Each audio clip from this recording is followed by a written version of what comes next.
I think yesterday or day before yesterday was the last class where we have been studying about the function point metric. At we have so far studied about the concept about the function point metric. Now we will study how the function point metric computation is taking place. So the size of a software product, it is computed using different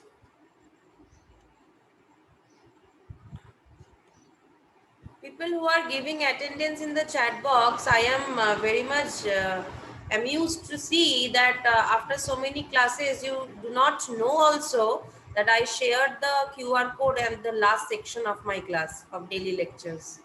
Stop doing that. So the size of a software product, it is computed using different characteristics of the product that is identified in its requirement specification. And this computation, it is computed using 3 steps. Now first is the step 1.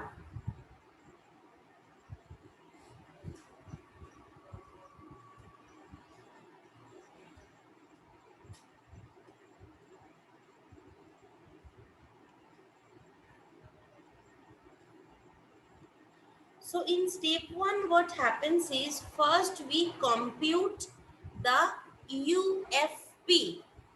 What is the meaning of UFP? I will explain. UFP means unadjusted function point.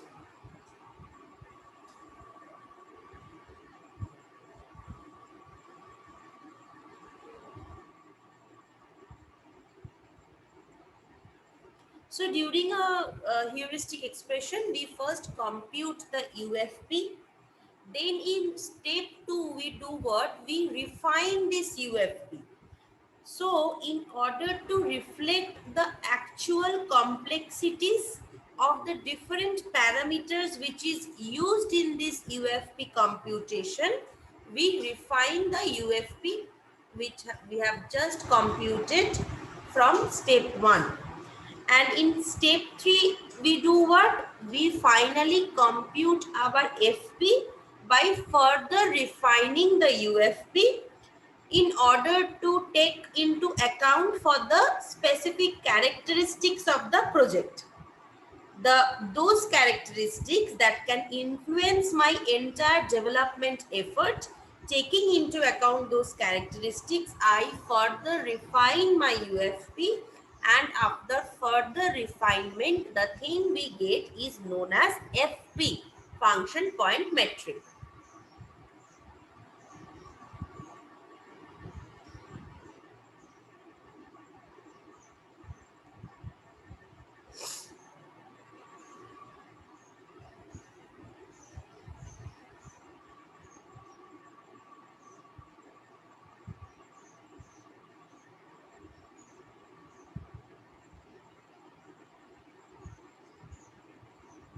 So these are the 3-step procedure in order to calculate what we have studied, the function point metric. Now one by one, I will slowly enter into each of the detailed version of step 1, step 2, step 3, and there I will compute how these computations and refinements are being done and using which formula we do all the things. Okay.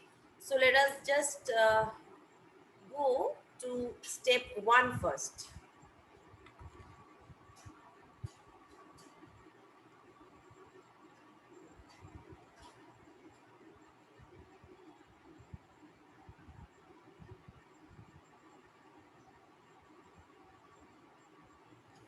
So step 1 first was the UFP computation, that is the unadjusted function points.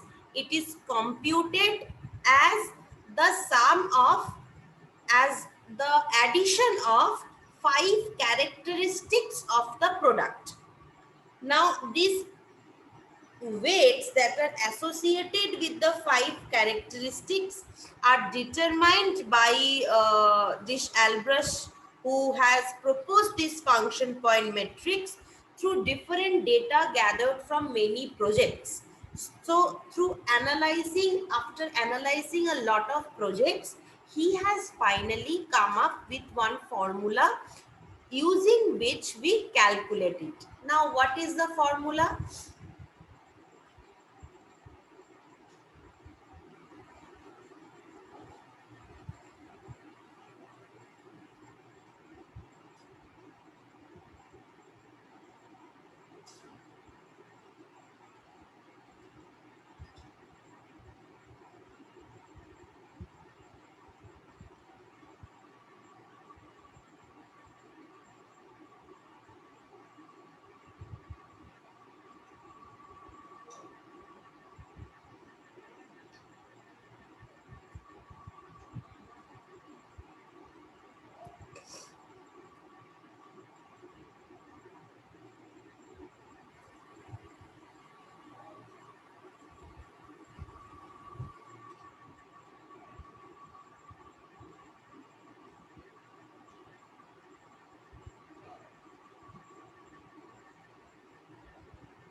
Okay, so this is the formula using which the and how this scientist has deciphered this formula.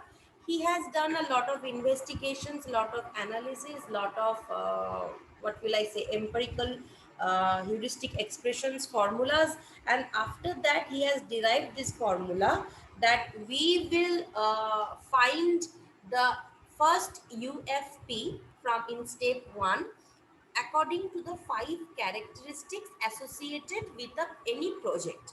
Now, these 5 characteristics are the input, output, inquiry, file, and interfaces. Okay, so first I will have the number of inputs, number of outputs, number of inquiries, number of files, and with each I multiply an integer, and after adding all these, after summing all these up, the value I get, it is the UFP value in step 1, which will be further refined in getting the final FP value. Now, what is this number of inputs? Now, each data item which is input by the user, it is counted. So, the data inputs are considered, this has to be in mind that the data inputs are considered from different user inquiries. So inquiries are user commands. Commands means, suppose I am maintaining a banking system. So I suppose there is one command named as print the account balance. Fine. So print account balance that require no data values to be input by the user, right? In order to print account number, I do not need any data value from the input as input from the user. So these queries are not inputs, these are inquiries. So inquiries are counted separately. So inputs are counted separately. Data item which is input by the user, it will be counted and it is taken in this step. So individual data items that is input by the user, they are added up to compute the number of inputs. But related inputs, they are grouped together and they will be considered as a single input. Suppose, for example, suppose we are entering the data of an employee to our employee payroll software, and the data items are, suppose, name, age, gender, address, phone number, etc. So these all together will be considered one single input, because all these data items, it is related because all these data items will refer or will describe a single employee.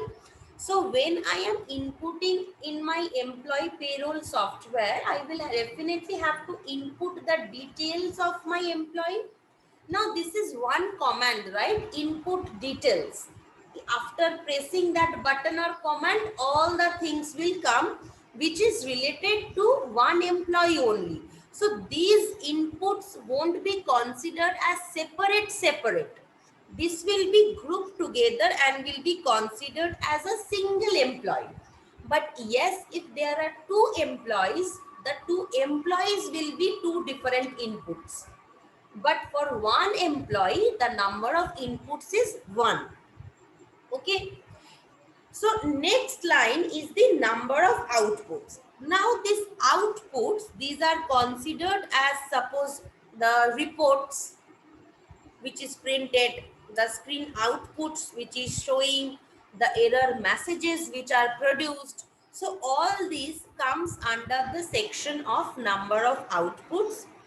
And while computing the number of outputs, the individual data items within a specific remote report, they will not be considered.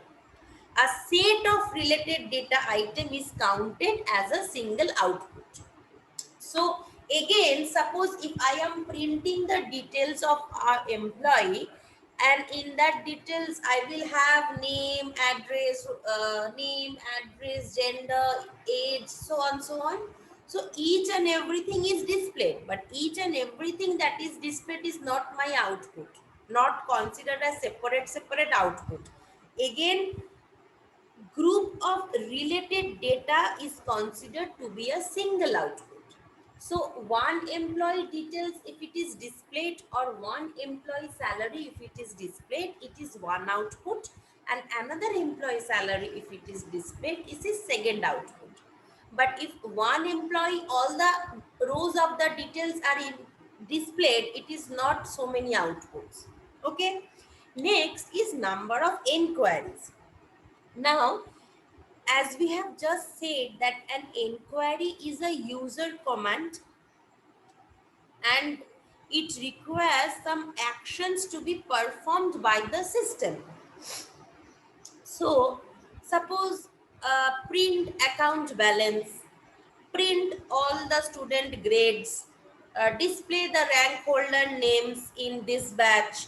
So, these do not require any data input from the user, but they require only some actions to be performed on the value which is already there in my system. So these are what we known as inquiries. So the total number of inquiries is the number of distinct interactive queries which can be made by the user without data input. Number of input is separate, number of output concept is separate, and inquiry concept is separate. Examples of few inquiries are, suppose print all the student grades in my college in this year, or display the rank holders in CSC department in the batch of suppose 14-18, or print the account balance of all the uh, loan of all the people who has taken the car loan in the month of May. So these things does not require any separate input data from the user. They will only require a user command. On pressing that command, some actions are performed, and in distinctive or distinct interactive queries are made, and all of these total number of queries referred to as the total number of inquiries. Okay. So the concept of input, concept of output, concept of inquiry, all are different.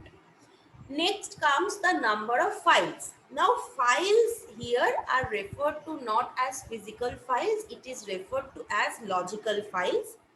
So when we have a group of logically related data, so these logically related data, they will be stored in a file which will include some data structure as well as physical file names or some.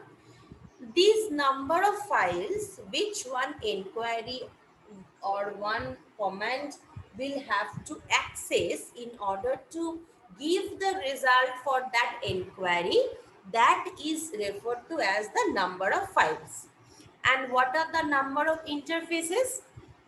These interfaces here, it denote the different mechanisms that are used to exchange the information with other systems. So suppose data files can be there on disks, they can be there on some separate system, they can be there in some CDs, whatever it is, some external systems. Sometimes in order to process a query, we have to exchange information with some external system also. Sometimes in order to print a data value, we will have to exchange information with the printer. Printer is not there inside my computer, it is an external system.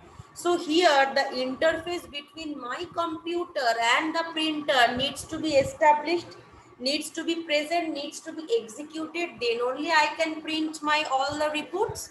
So these are the interfaces which is referred to here, that is the different mechanisms that are used in order to exchange the information with other external systems.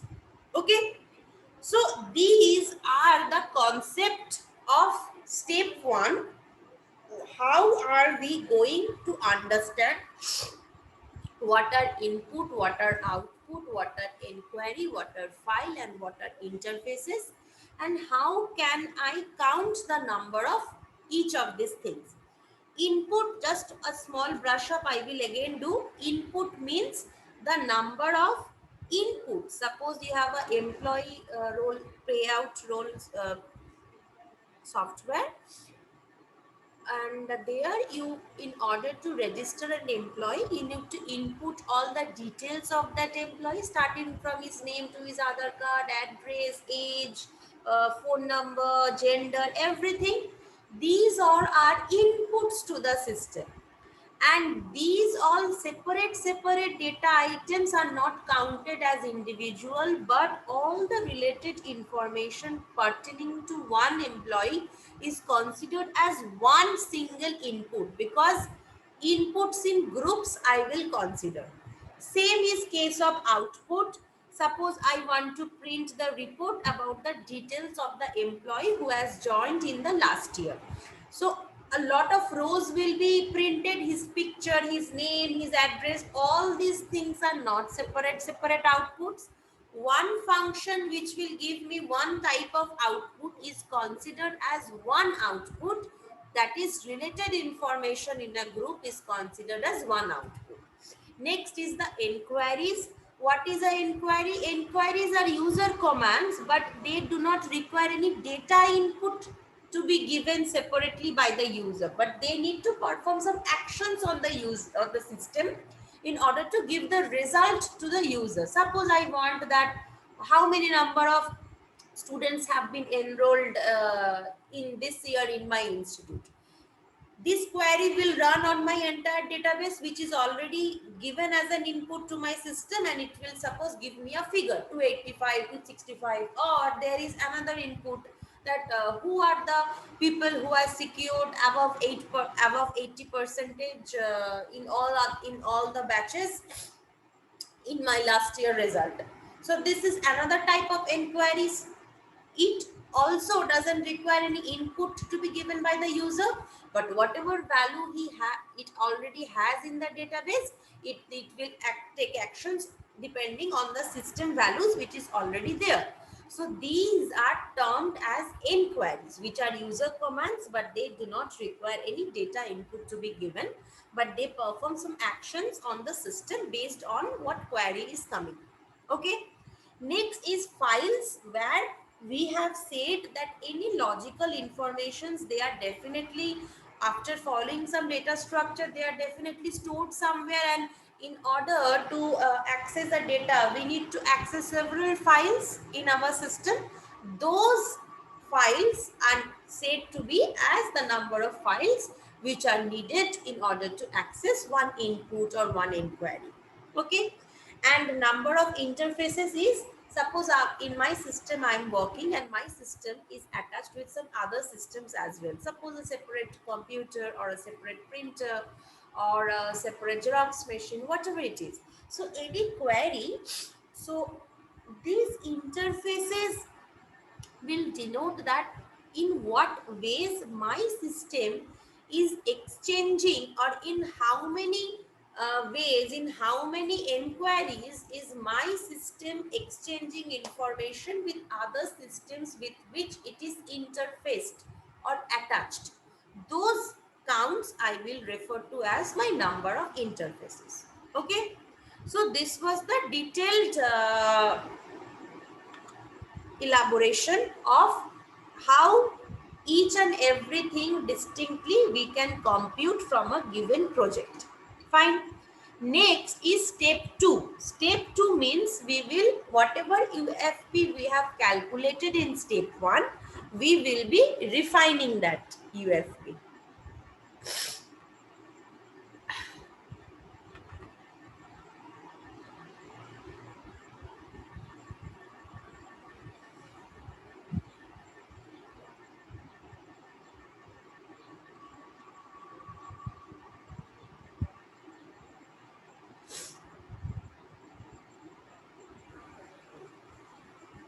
Okay, so the UFP which is computed at the end of step 1, it is just a overall indicator of my problem size.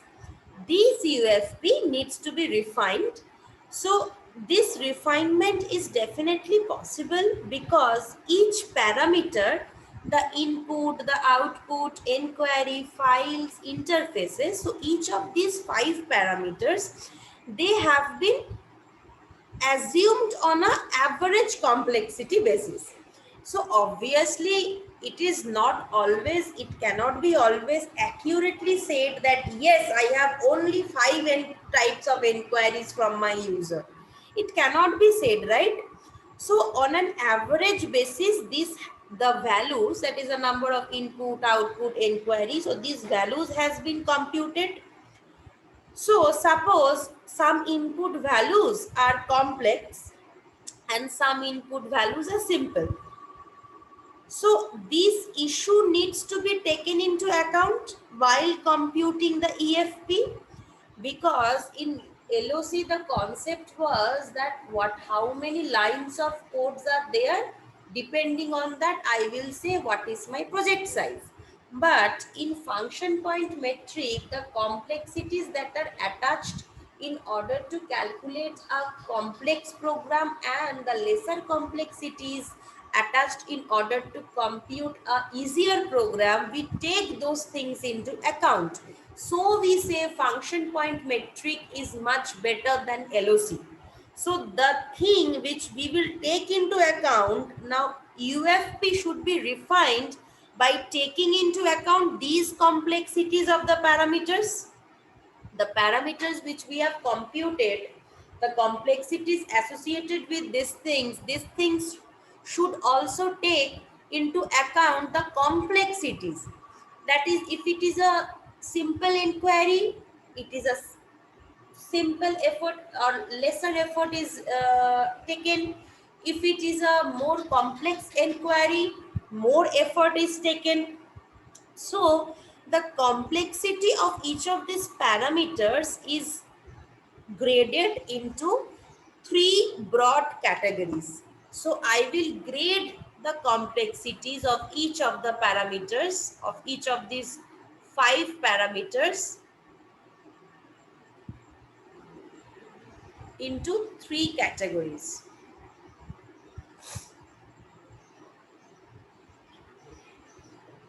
That is simple, average or complex. Simple, average or complex. Okay, so we need to grade these into separate categories. So the weights for the different parameters are determined based on the numerical values, which I will show you right just now. So based on these weights of the parameters, the parameter values in the UFP, those are refined.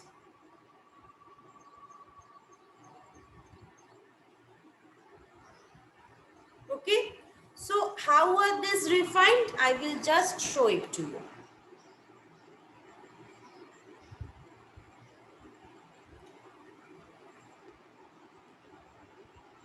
Suppose it is simple, average and complex, right? It is simple,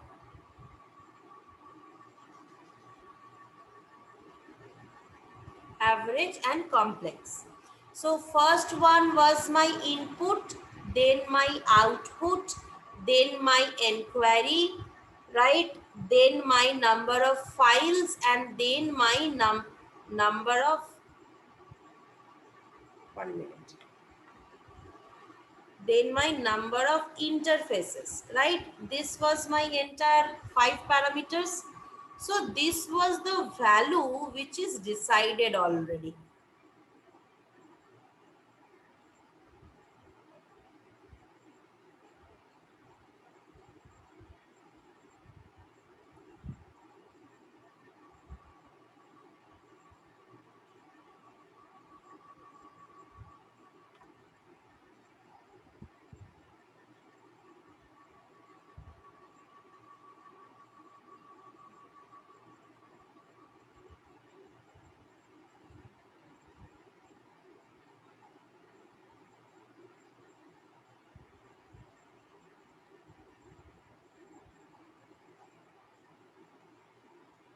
So like this.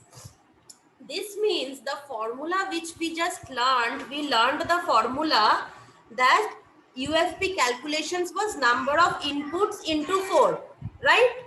But if suppose I have some simple inputs I have, okay?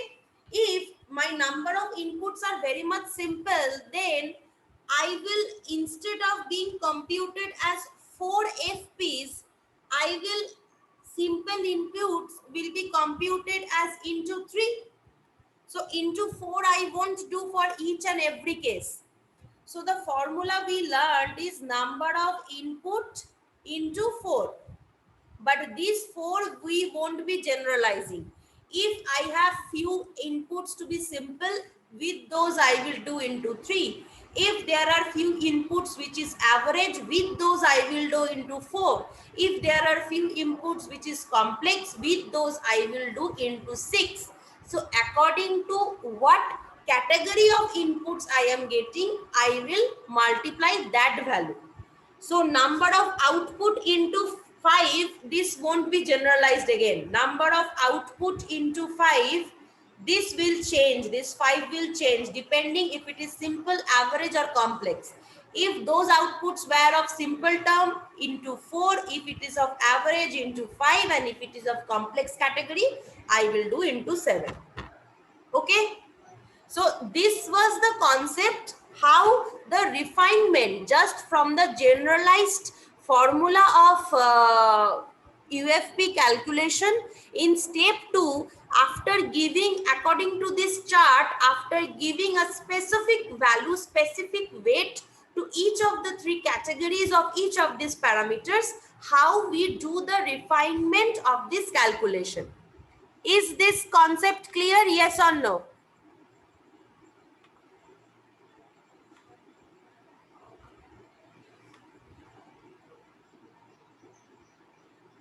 Ria, is this concept clear? How do we do the refinement? Yes, ma'am. Yes, ma'am. Okay. So now do you know how from the generalized this number of input into 4, number of output into 5, plus these things, how depending on what category of my input output is, I will refine my formula or refine the value which I have got depending on into how, which value will I do? Yes or no? Ashish, have you understood?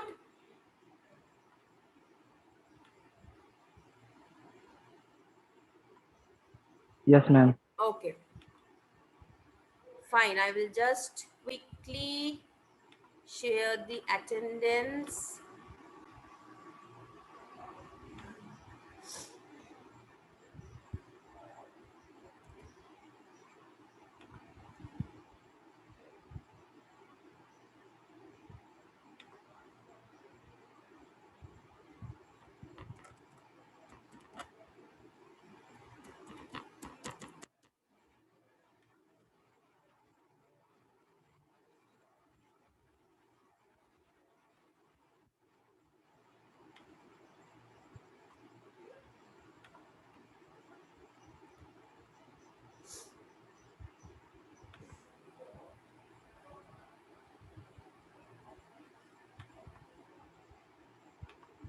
Okay, so quickly give your attendance fast.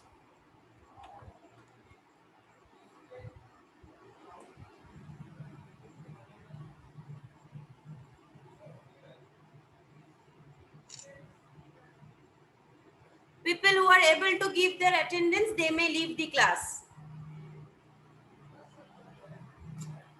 Or if there are any queries about this class, you may ask me.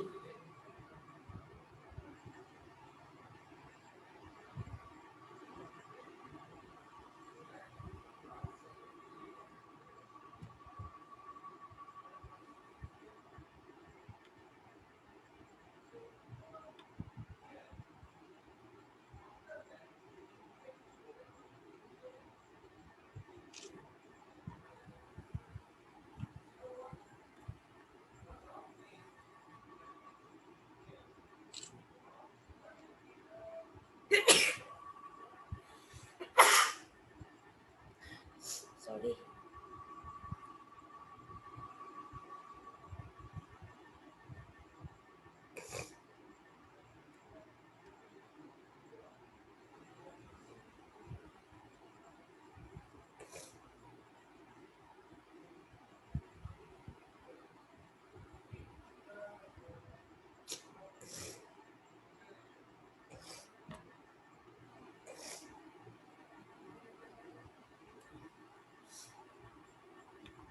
Okay, so people who are being able to do the attendance one by one, after doing the attendance, they may leave.